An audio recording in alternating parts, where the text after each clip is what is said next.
Hello, everyone. I'm Ernie Humphrey, the CEO of Treasury Webinars. I'm thrilled to have you on board with us for our webinar today, Leading as a Human, Creating a Culture of Care.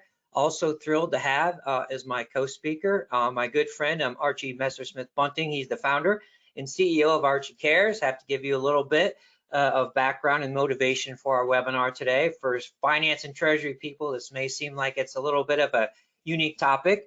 I met Archie about a year ago now.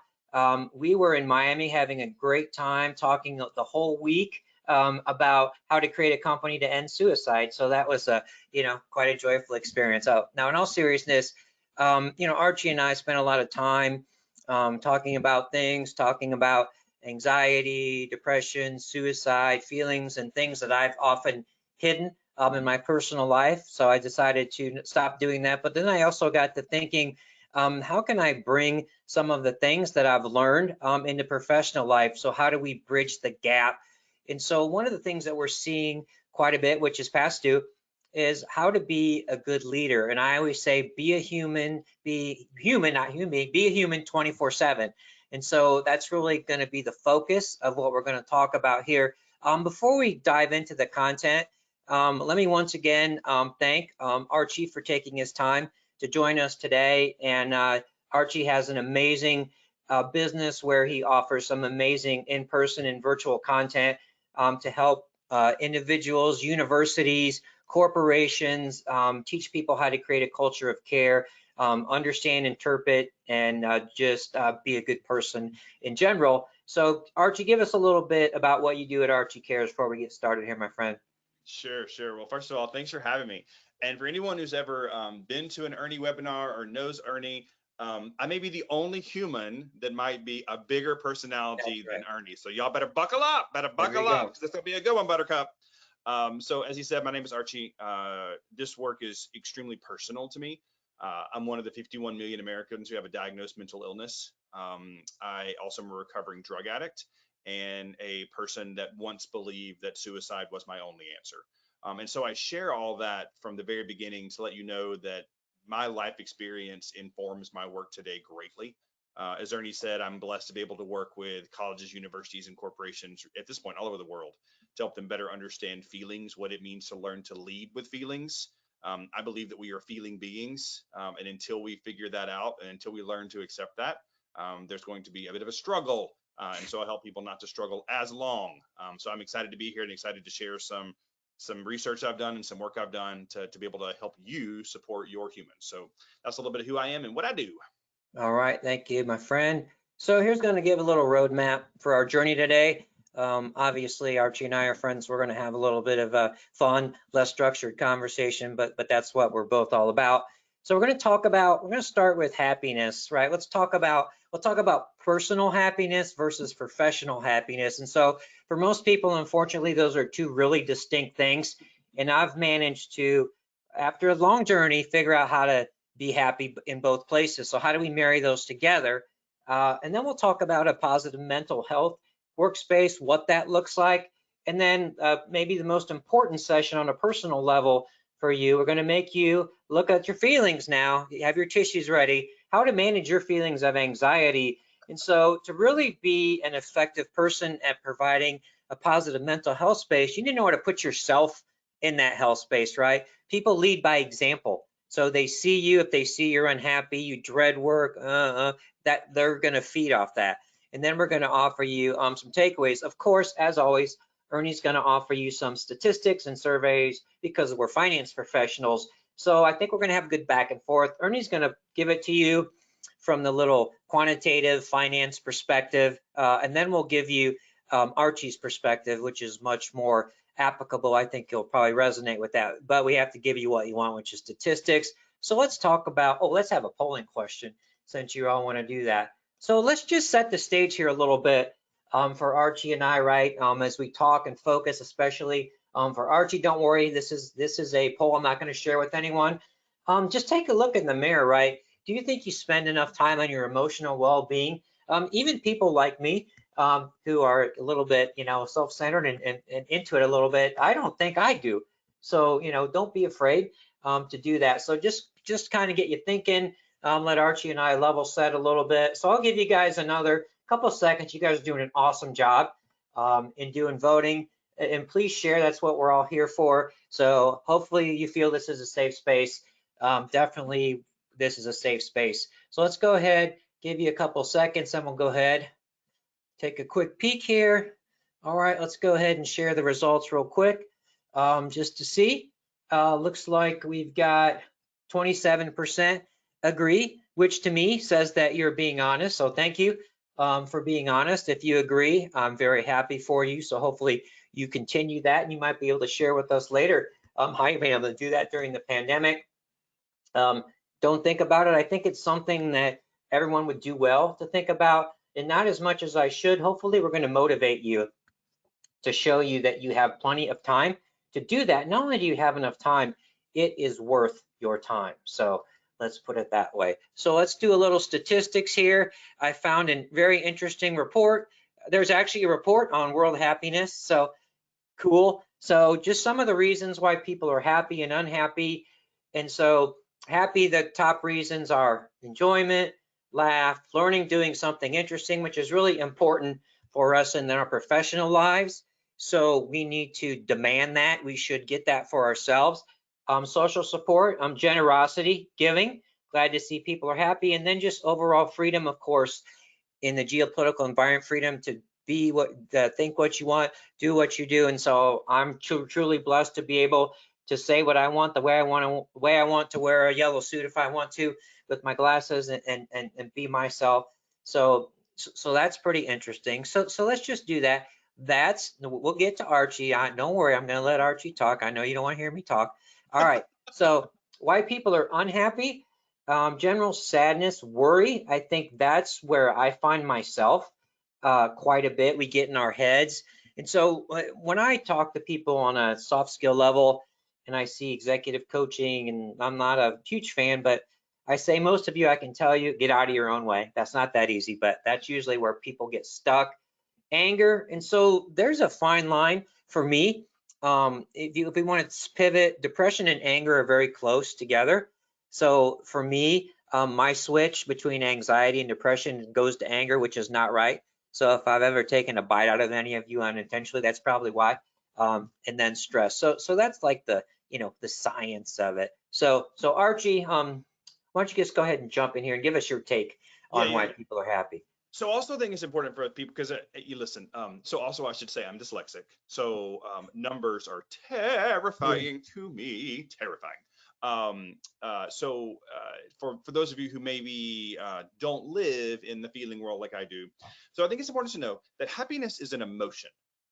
So there's a difference in emotions and feelings, and most people in the street don't know that. You never feel an emotion, you feel a feeling. An emotion is it's like an emotional state, like it's in here, right? Like emotions happen in here, and then what bubbles up are feelings. So happiness is actually an emotional state. So if we talk about people being happy, that's the emotion, and then what comes from that is like joy or contentment or satisfaction. Like those are things that come up from happiness. So I think that's a good baseline for us to understand that. Like, let me explain it like this. If you're like, what is this man talking about? Okay, I'm sure most of us have been to funerals in our lives. We've all been to a funeral at some point. We can all agree that the overarching emotion at a funeral is sadness. I think we can probably all agree with that. But what bubbles up for that is different for everybody. You have the people who are like stuffing their face with the cheese cubes at the table. You have people who are outside chain smoking. You have people who are telling inappropriate jokes. You have people who are laughing. You have people who are crying. That the feeling that bubbles up is different for everyone. So although like we all seek probably contentment, like we want to be happy in life, that might look differently for all of us, which is why this conversation is important. Because if there was like a sugar cube I could give you to like make you be happy, well, I guess that's called ecstasy. But anyway, if there was that's not legal, by the way, then we wouldn't be having this conversation, but we are, because it manifests its way in all of us differently. So probably about 6 years ago, I got really keen on this thing called happiness, and like, how do we find it, and what is it, and like, how does the brain work? Because to Ernie's point, it'd be lovely if I just like shared my opinion for an hour when I present or when I go to companies, and like just share my opinion, but like where's the research? And I stumbled upon this woman. Her name is Dr. Laurie Santos. Some of you may have seen or heard her in this podcast. This is actually the podcast cover photo called the Happiness Lab. So she is a professor, and she convinced the university to allow her to like do this like free course about happiness. And I began listening to the podcast, and it changed the way I thought about happiness. And one of the things that she uses as a basis and a baseline for her class was and is happening at Harvard. So if you want to talk about like student development, and that's my world in student development, there's a at Harvard, the longest study of humans, if we're talking about human beings and their experiences, was done at Harvard. The next slide will show you, it began in 1930. And what they did in 1930, they took Harvard graduates from the class of 1939 to 1944, as you'll see, and then they took young men from inner city Boston. Okay, if you know, think back to what life would have been like in 1930. If you graduated from Harvard in 1930, you truly were the 1%. Like life was paved for you. Not the same thing as inner city Boston. And what's fascinating, like there's so much data from this study, but what's fascinating is that this study is still ongoing. Like this is still happening today. And what they're doing now is they're actually monitoring and interviewing the descendants, the children, and actually now women are included in the study and those who identify as women. But what they ask these people time and time again when they interview them, if you'll hit the slide there for me, Ernie, if you're going to invest in your future self right now, where would you put your time and energy? And the two key findings that I pull from this, and has really become a basis for a lot of my work and what I share with people, is that genes are really nice, but joy is better. And the two things that really pull from this is number one, loneliness kills, and number two, it's the quality of our relationships that matter. And so if you look at this, what we found is what they would find is that when they were interviewing the two different groups of people, and we probably heard stories of, you know, people like CEOs or like people that have built companies and they're on their deathbed and they're like, I wish I'd spent more time with you. I wish I'd spent more time on the things that matter in life, and it's the people. Well, on the flip side of the coin, they were interviewing people who were, you know, entire generations of families were living in an entire one small house, but there was so much joy. There was so much content with what they had because their relationships were what mattered. And so what I think we can take from this in you know, bringing it into like, well, so what does this mean? I get it in my personal life. I understand, Archie. Great. Build relationships, you know, work with people. It's not how many Facebook friends or Instagram friends, it's the people that actually know me. What does that mean on the flip side of this? Well, you know, I do spend a lot of time working with college students, and to be honest, they're much easier to survey. It is much easier to get an actual survey from college because you can send a survey to every incoming freshman, as opposed to like people in the company may or may not reply. And what we see time after time after time, because college students are human beings, humans are humans are humans, is that the number one thing college students want out of their experience is to belong. Human beings have a sense, they have a great desire to belong.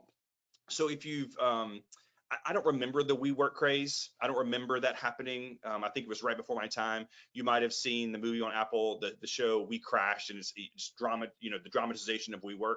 And I always thought that like the beer at work and the ping pong tables, I always thought that started at YouTube or at Facebook, and actually started at WeWork. There's science to that. There's science to group outings. There's science to gathering employees together. There's science to allowing people to feel like they belong, and that's why it worked. There's science behind it. So number one, we can take that. Number one, if you've ever needed science, if you ever wanted to point to someone that money doesn't equal happiness, well, here you go. This is it. This is it. There were people that were saying, and they were experiencing happiness much longer in life who had very little. And on the other side of the coin, people, as we would look at it, have everything and were not happy. So these are just a couple of findings from this study. But I find this study fascinating, and I use it a lot. So I'm doing bad on slide moving. I'm sorry. I'm just like enthralled with the conversation. No, I know this. I'm keep talking. All right, can we do polling question? Yeah, let's do it. All right, cool. All right. So let's flip it here. We're getting a little bit ahead of ourselves, but again, please be honest, whether you feel you spend enough time on supporting the emotional well-being of your team, if you have one. Again, maybe you agree, not as much as you should, not as much as you can. Those are kind of two different things, and maybe you don't know. Hopefully, we'll help you with that, or you don't think about it, which is, which it is what it is, right? So I always tell people, take a good look in the mirror, understand where you are, right? And then talk about where you want to be. And then we'll figure out how to help you get there. So we're going to give you a few more seconds here, then we'll go ahead and take a quick look at the poll. So thanks for answering the poll. Let's take a quick peek on that. So interesting. I think the agree was actually a little bit higher. Look, and I'm frozen. I look like I don't even know. So, we have it's even higher, right? Higher than the other one on yourself. So I think that helps make my point that we need to be concerned with ourselves, right? If we're good ourselves, then I think we're going to be even better, as a team. So just a little thought there. Archie, let me bring you in here. What do you think about that? The alignment or misalignment between people Yeah, focusing on their emotional well-being and their team. What do you think about the dynamics there? yeah. Well, it actually doesn't surprise me because it's Okay. much easier to focus on someone else. It Yeah. is so much easier to focus on somebody else's well-being. It's so much easier to focus on fixing someone else because as long as we're focused on someone else, we're not focused on ourselves. But here's the cold hard truth. And what I like to do when I work with any age group is explain to them we have to start correlating and marrying physical health and mental Mm, health. Because if you really think about it, your brain is a physical part of your body. Like it is physical matter. So mental health and physical health are always going to be intertwined. There's no way to unintertwine them. So if we think about physical health, we are always either working to improve our physical health or we're not. Like that's factual. There's no gray there. We either are taking action steps, meaning, I'm not going to eat, 25. Y'all, I had my first onion bagel. I mean, everything bagel yesterday, and my life is changed. I mean, it's changed. I lived in New York City for 10 years and I never had one. So, like, either I'm going to eat an everything bagel every single day, which is not really cute for me at 46, or I'm not. Either I'm going to drink 7 Cokes a day, or I'm not. So we're always either working to improve it or we're not. It's the same thing on our mental well being. Either we are doing active things to improve it or we're not. Either we are doing things to improve the culture of care at our company or we're not. So people who, choose, I don't really think about it or it's not really a priority. It is, you're making a choice. I'm not being any so any kind of tea here, but like we're making a choice by not focusing on it. That is the choice. And yeah. there are little things. It's I think sometimes a lot of times when I work with companies, especially when I get to the C level, they're like, oh my gosh, what is this going to take? And I was like, okay, I'm not asking you to like repaint the walls green and like give everybody Yeah. like a beanie bag. There are things that we can do to begin to focus on your company's and your employees' mental health because at the end of the day, your people are your company, period. Yeah, I think just kind of dovetail on that a little bit, just kind of sparked me to think, we talked about how your framework of what happiness is different. And it should be. Everyone has their own thing. So trying to put yourself into what makes somebody else happy, but also in terms of your emotional well-being. So another thing that we always seem to say is you have to be happy every day. You have to be having a good day. You have to be, blah, blah. Well, some days you're going to be mad, you're going to be teed off, you're going to be short, but you have to let yourself do that. And then just think about, okay, maybe what can I do to get myself out of it? But you have to let yourself feel what you're feeling and not be afraid to share it. Let yourself do that. And if you don't, then it gets bottled up. That's what Yeah, I would. yeah. So I'll go ahead and say this now. This will save Yeah. me a couple of sentences later Yeah. on. We are feeling beings. And, I like to call what we've all experienced for the past few years an experience because it just sounds more pleasant than what it really was. But I think one thing we all learned, or we should have learned from the experience, is that you feel what you feel, what you feel. And I used to be in New York City, corporate America. I literally was told, I need you to check that at the door. Okay. That's not There. possible. It's not possible. And so if you're going to learn to what I call feelings first leadership, that's the basis. That like your people are going to feel what they're going to feel, and allowing them to have those feelings and like recognizing them and empowering them to feel those feelings is only going to make that human being better at what they do. When you're trying to bottle something, like that doesn't work. We all know when you try to bottle something up, what ends up happening is somebody pokes you and you're like, wow. There. So that's what you want your people to do. And I know that's a little backwards as to what most of us were taught in management courses and leadership courses and stuff. And like we got to come in on time and under budget. Okay, but they're people. So what are they feeling and how can I support them in those feelings? Because from my experience, my lived experience, when a supervisor actually is interested in what's going on in my life and how I'm feeling, I'm going to work harder for that person than when I was told to check that at the door, which again is impossible. Yeah, thank you so much. So we went personal. Now we're going to go professional. Wanted to share some survey results. One of the other reasons I want to do this because it fits into this thing we call the Great Resignation, which is going on, whatever the heck that means. We're always taught, and I was always fed surveys for a long time. The reason people leave jobs is because they hate their boss or they want more money. Well, some survey data from a good friend of mine says, well, it's not really the case, right? Your boss is 62%. Okay, that's a big reason, but friendly, making a difference, that's a big one. Friendly, supportive, teamwork, salaries 40%, but it's not what you would think what it looks like. So I tell people the grass is always greener, right? And when you're looking at your job situation, think of it in terms of your happiness, right? I'm making money, I feel good, I'm doing what I like, but then what I can say almost without exception, when my friends have taken a job or switched just to get more money, they always regret it. So I just wanted to point that out. Why are people happy? And then on the flip side, why are people unhappy? We're always told it's your boss. Again, the other side of this question my friend asked, it's only 32%, right? Achievements are recognized, but I just make these points because it's you, right? It's what makes you happy and unhappy. And then you want to look at your personal, professional life. So how do we marry those? You might want to say, what makes me happy? Do this yourself. This is what makes me happy, my personal life. This is what makes me happy, my professional life. Are they the same? Are they not the same? Why are they not the same? So Archie, why don't you come in here and talk about the professional side of this? Yeah, and allegedly there is this thing going on called the Great Resignation. I know a lot of people who Yeah, are looking for different jobs, and we're going to talk about why that might be when I share some ways to create yeah, cultures of care in your place.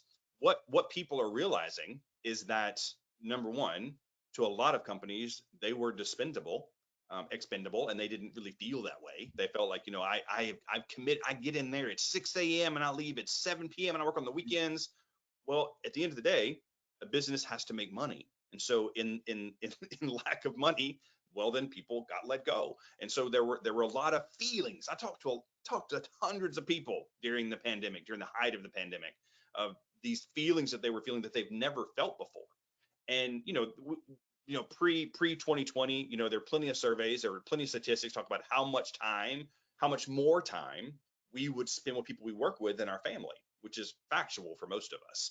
And so people got to see what that flip side looked like. And so now they're like, I'm not doing this anymore.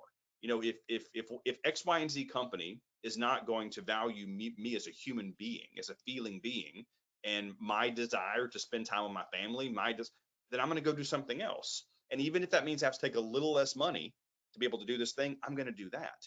And so, Ernie and I were talking before, it blows my mind that every major, forget major, every company out there aren't doing active things to make sure their employees feel like their mental wellness is a top priority. And we are way past a PDF. I literally had a conversation with the HR person was like, you know what, if you can send us a PDF, we'll pass it along. And I was like, my friend, we are way past a yeah, PDF. Like we're past that. So I believe that when the dust settles, and at some point it will, at some point, the places that are still well established and have the great people, I'm not asking you to put a beer tap in your company. If that is not your company culture, people be like, what is happening? but like we do have to do things to focus on the mental wellness of our people, and we can do that by working to create cultures of care. All right, so let's dive in here on how you would advise that we help create a positive workspace. Yeah. And are there any questions, by the way, Ernie? Or there anything that we can answer to this point before I Uh, start going? well, I think a couple things around, I mean, one or two I'm seeing around this, having the marriage between the personal and the professional. So a lot of people are taught to turn the business switch on and off. That's one. And then part two would be, I'm not an outgoing person. I don't like, I'll put it in my terms. I don't wear a yellow suit. I don't wear this. Yep. How do I do this and like be authentic? Those Yep. are two things. Well, so number one, I've stopped trying to find a work-life balance. Actually, can you go back a slide so we're not all staring at these words, and then we'll Yep. go with this again. Yeah, I've stopped trying to find a work-life balance because I don't believe it exists. Like I have a life. Like this is my life, and I am choosing to spend time doing this, or I'm choosing time to do this. Yeah. And I think there's a lot of good research out there right now about this quest for this work-life balance is going to lead you sad. Because I don't really know how to find it, because we're just a human that shares different pieces of our life and our being with different people during the day. So that's number one. I've stopped trying to find that. Now I do think that we can tell if we're in alignment. So I think more about like work-life alignment, like where's my personal life and and I can if you haven't figured out by now, I'm a gay. So like it means I'm married to a boy. So sometimes I can just look at my husband and he'll be like, okay, I'm not going to go to the office today. I've been on the road for a week. I'm going to come downstairs. Like that is my cue that my alignment, my tires, my personal work tires are out of alignment. And so that I spend a little more time worried about that than some balance I don't think I'm ever going to find. And I forgot the second question. Oh, the second part is just how do people that are maybe a little more introverted be authentic, or how do they? Yeah. So you don't need to be like me to be focused on your people's work, the people with mental wellness. We just have to care. And just like happiness looks different for all of us, caring looks different for all of us. So any of us that are married, it's very likely you've read the book The 5 Love Languages. It's a pretty common thing for people when they're getting married. If you've never checked it out, The 5 Love Languages, it's really a good book.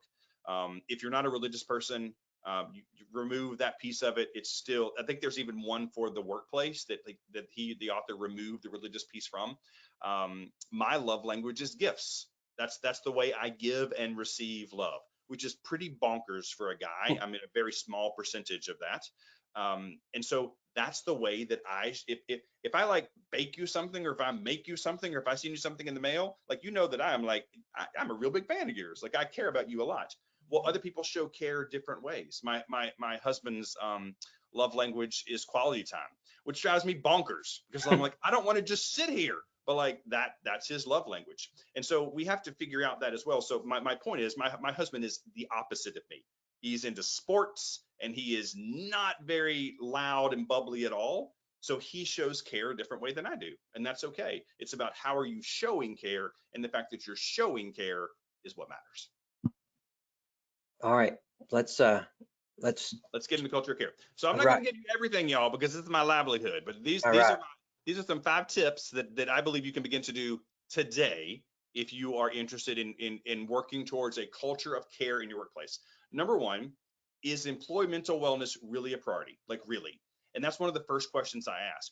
When I get all this pushback about, well, we can't do this, we can't do that. Why not? Like, why can't we be open to, like, what do your people need?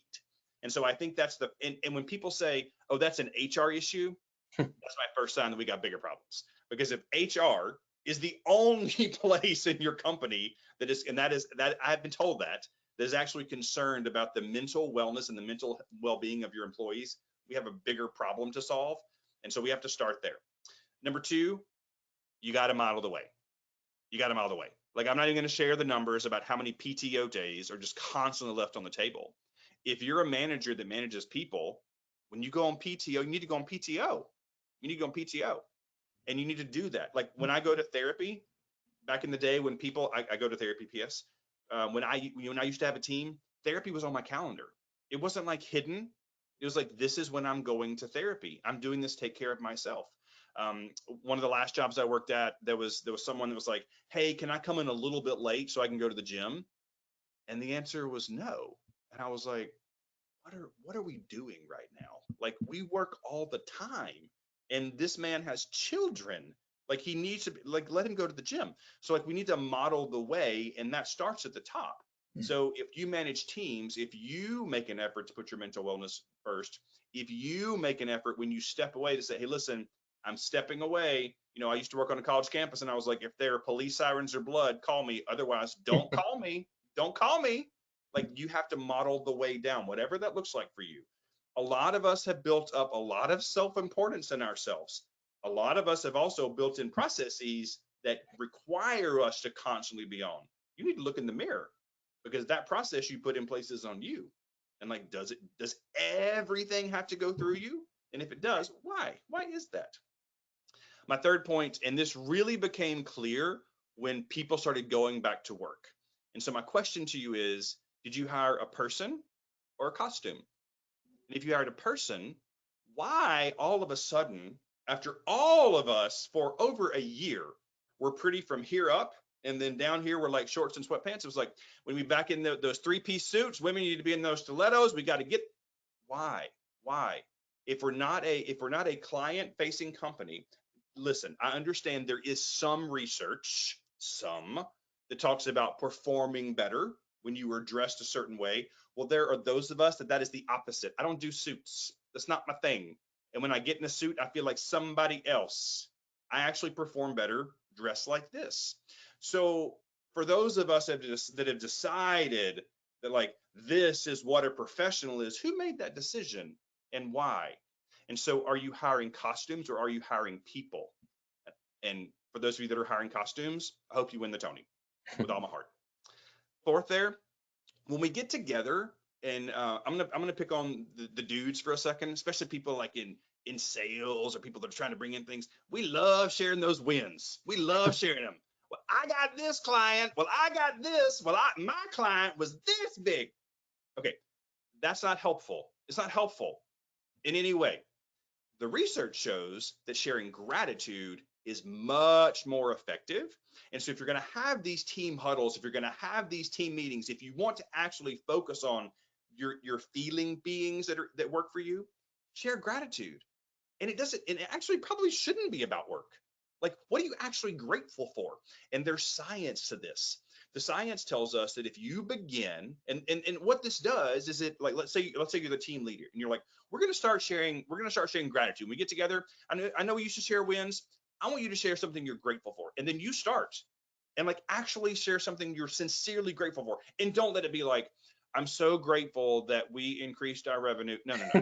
Like, be a human. Share something you're grateful for. And then other people be like, oh, okay, I guess we can really do this. I guess we can really say how we feel.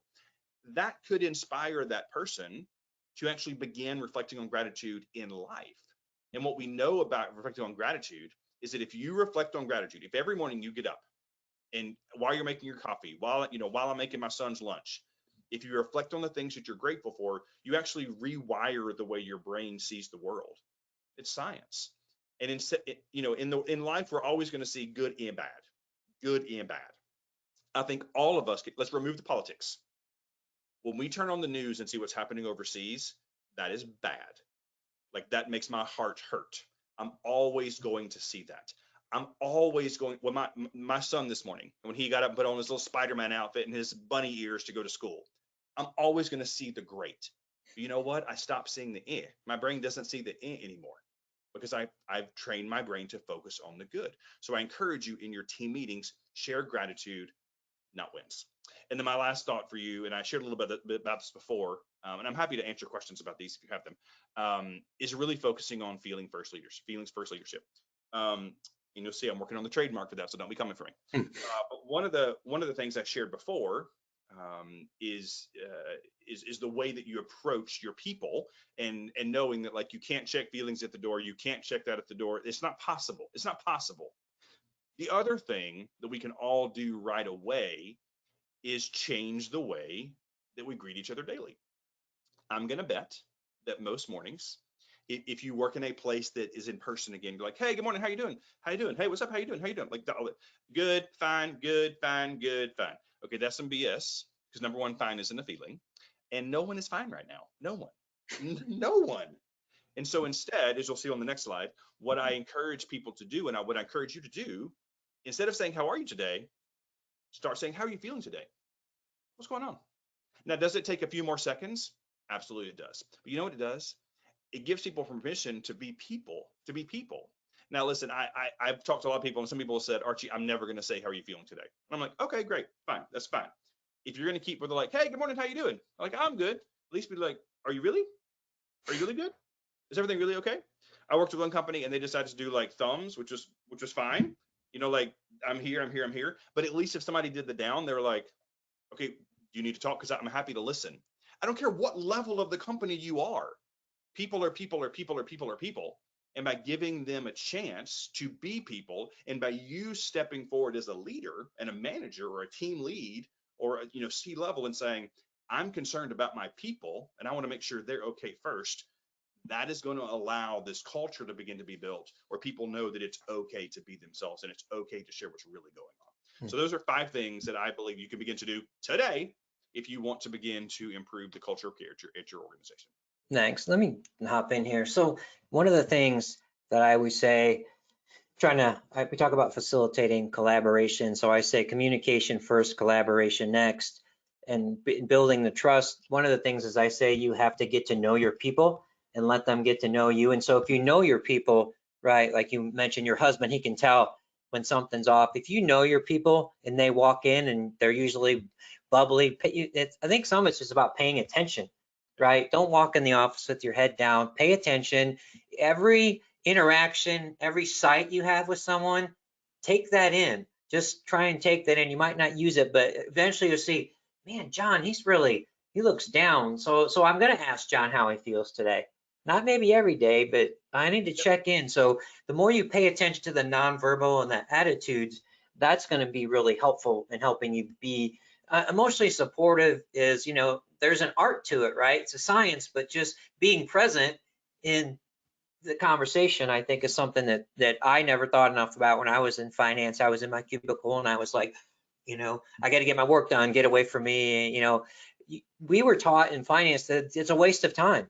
The water cooler is not for finance. The desk, no, blah, blah, blah.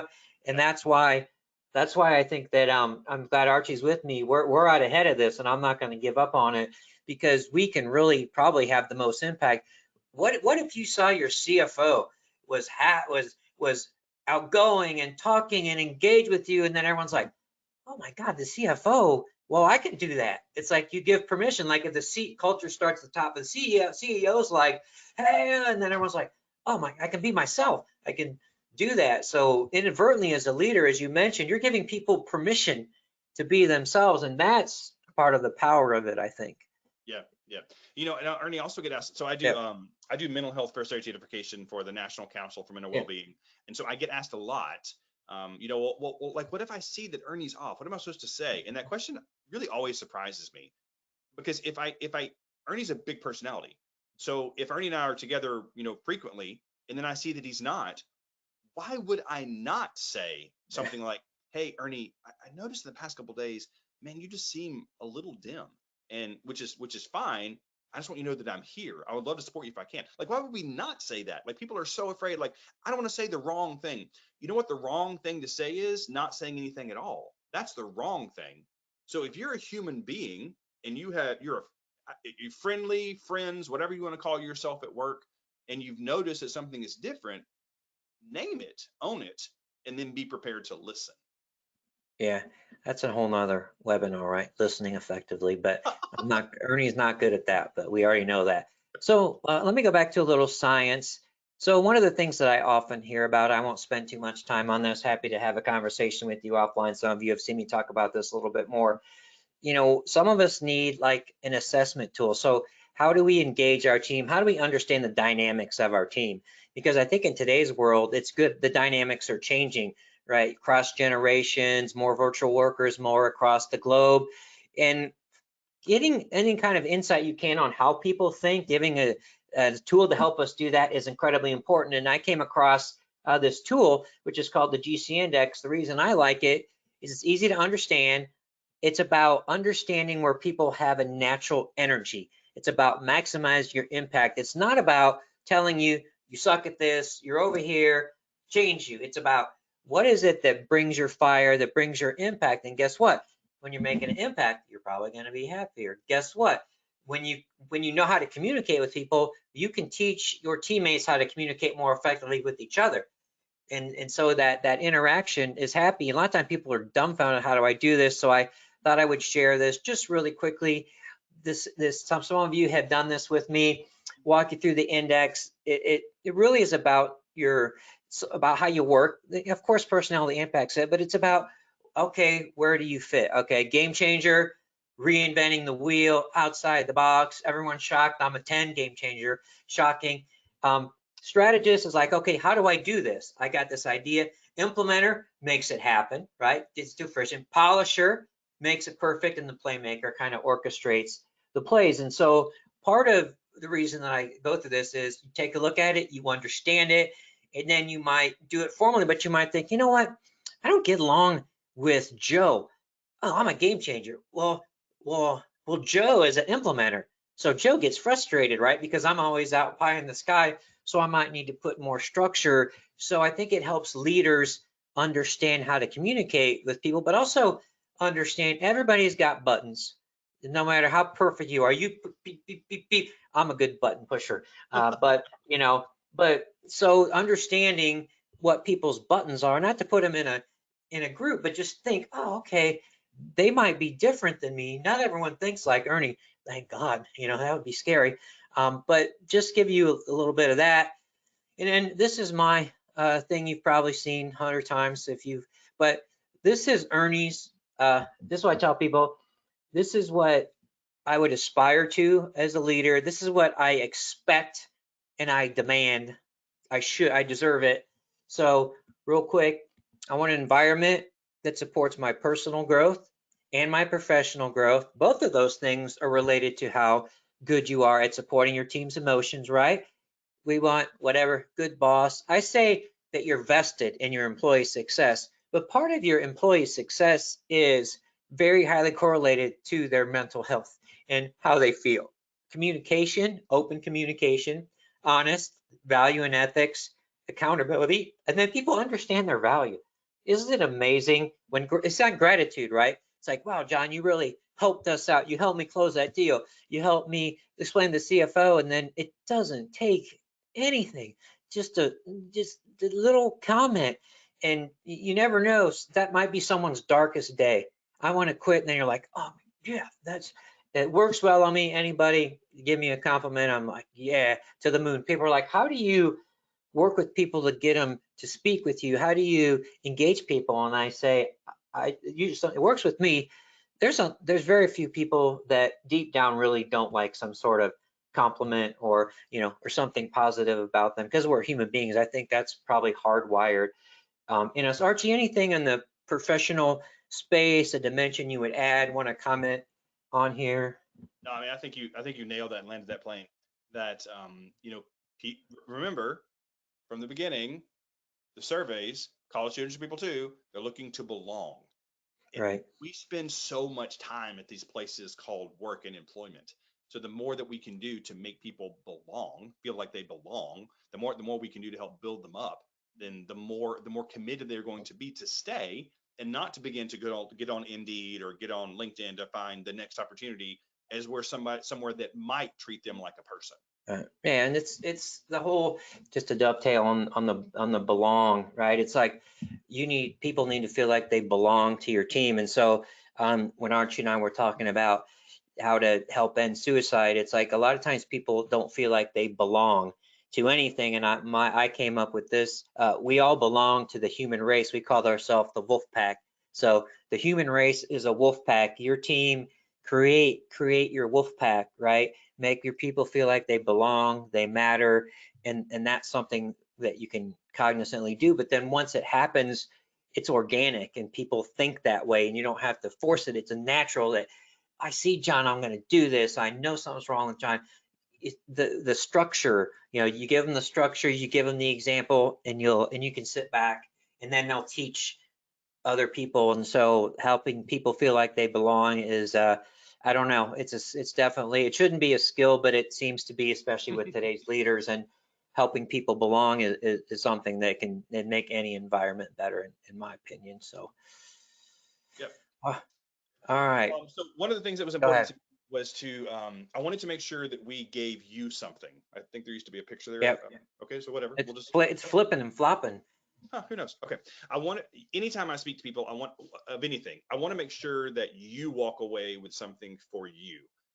If we were in person, the picture before that was like a Scrabble where with the word anxiety, and it would come on the screen and Yeah. say, how many of you have ever experienced anxiety? And like 100% of the people raise their Yeah. hand.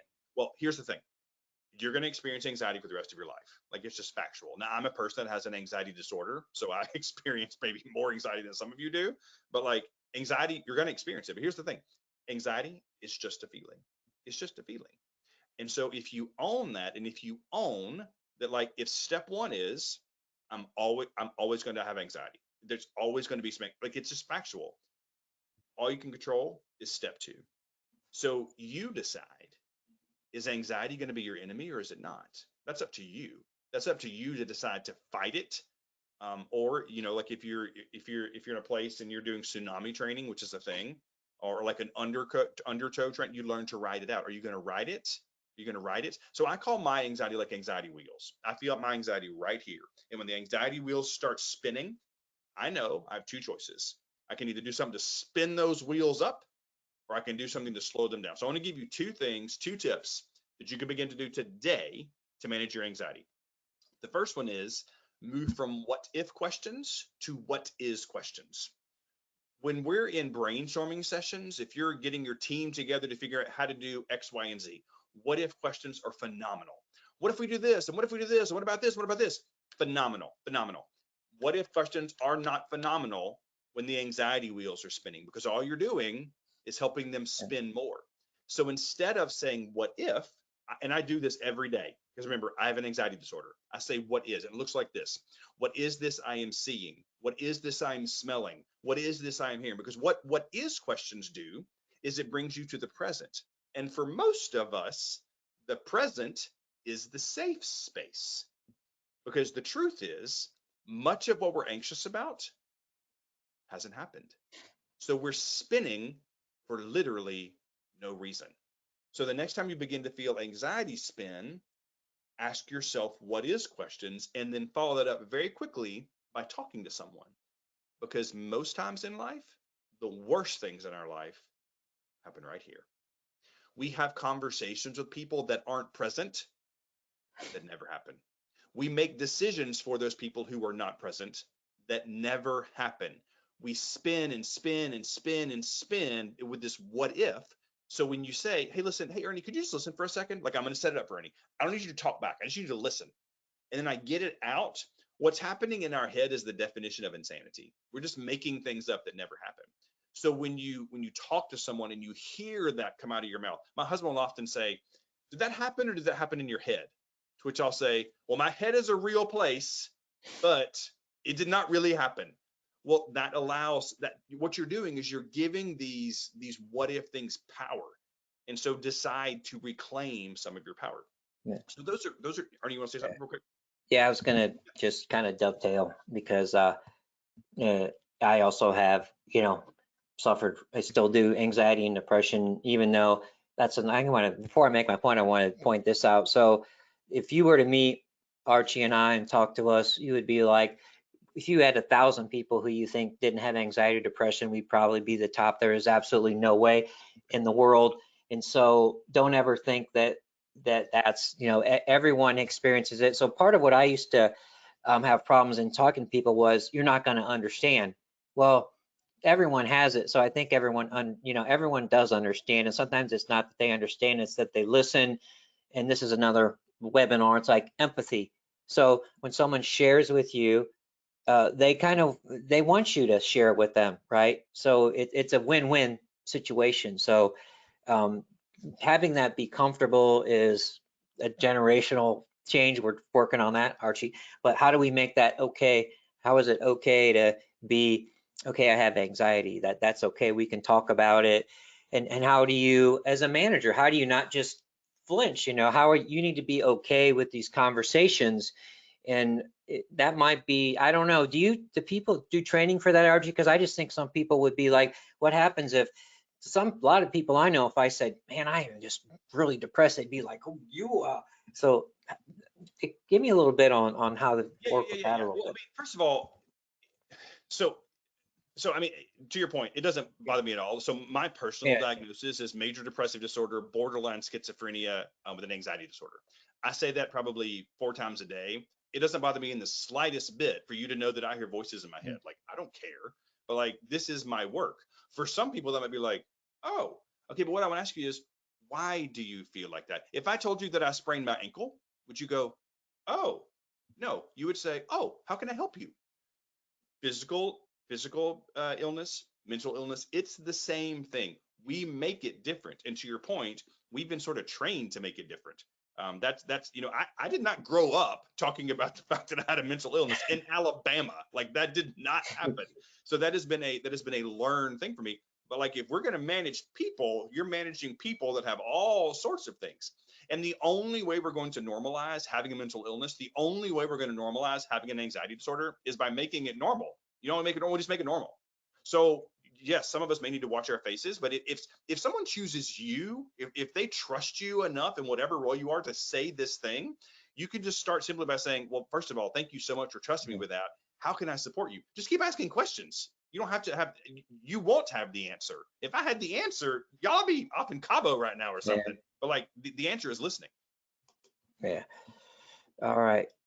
Oh, there we go. Did you already abracadabra us? Did I mess up my? No, you're fine. You're fine. You're fine. So All right. my final thought for you is, are you creating your own anxiety? Are you creating your own future? So as I began to dig in a lot of this, and some of you may know this, but I thought that the word abracadabra was just like a made up word, like it was just a word they made up for like the cartoons or something. It's not. If you go back to the Hebrew, abracadabra actually means I will create as I speak. And so when we speak, every great idea in the world has begun by someone speaking. The iPhone, the car, the airplane, if it stays here, nothing happens. It has to be spoken into existence. If you want to get real meta here, there's a theory that the reason that we spell words, is because we are literally like we're like abracadabra, our life into existence. So as you speak, your brain hears you. So are you the person that is like causing your anxiety? Are you the person that is working yourself up on the way to work in the day? Are you having imaginary conversations with people about the person at work you can't stand? Or are you speaking good and joy and love into the world? Because whatever we speak is what we're creating. We are speaking our lives into existence all the time. And so I just want to leave you with that thought is, again, focus solely on you. What are you telling yourself about yourself every day? What are you sharing with yourself about yourself every day? When you look in the mirror at the end of the night, are you the most important person in your life? And if you're not, do something different the next day, because you matter and you're worth it. All right. Thank you so much, my friend. So let me go ahead and try and give us, we're quant people, so we want some key takeaways. First thing I want to dovetail on that that's a great final comment that Archie went. So one of the things that I encourage people to do is, in me, a lot of anxiety and depression is mirroring your perception with reality.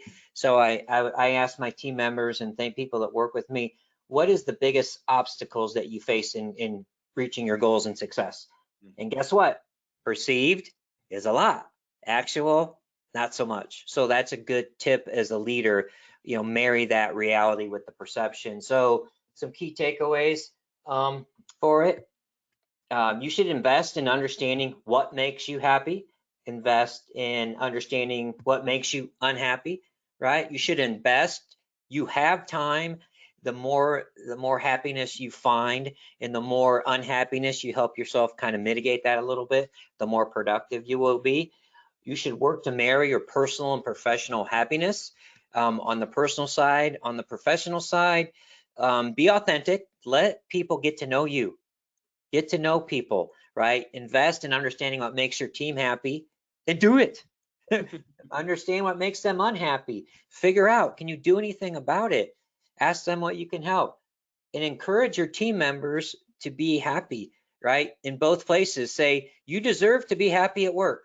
Work is not a bad place. Monday is not. I still have friends that get mad when 60 minutes hits at 7 o'clock. They're like, oh no, I got to go to work tomorrow. Teach your team members to marry personal and professional happiness, but also be authentic with yourself and your team members. I'm going to go ahead and launch our final polling question here, just because I want to give you the opportunity, if you'd like to have a conversation or learn more how to facilitate a positive mental health workplace, maybe some programs, things of that nature. Maybe have a conversation with Archie. Be happy to do that. Once again, I want to sincerely thank my friend Archie, not only for his time, but for his friendship as well. Please go to archiecares.com. I guarantee you will find some amazing content, amazing human being, Archie, and it's an honor to have you here. And I hope we have the opportunity to speak together again, my friend. Thanks so much. So let me go ahead and leave the polling question up for another few seconds or so. All right, a few more seconds here. Thank you so much. So again, archiecares.com. As always, everyone, this is true. I sincerely appreciate each and every one of you. Let me know what I can do for you and make the rest of your day great, everyone. Take care.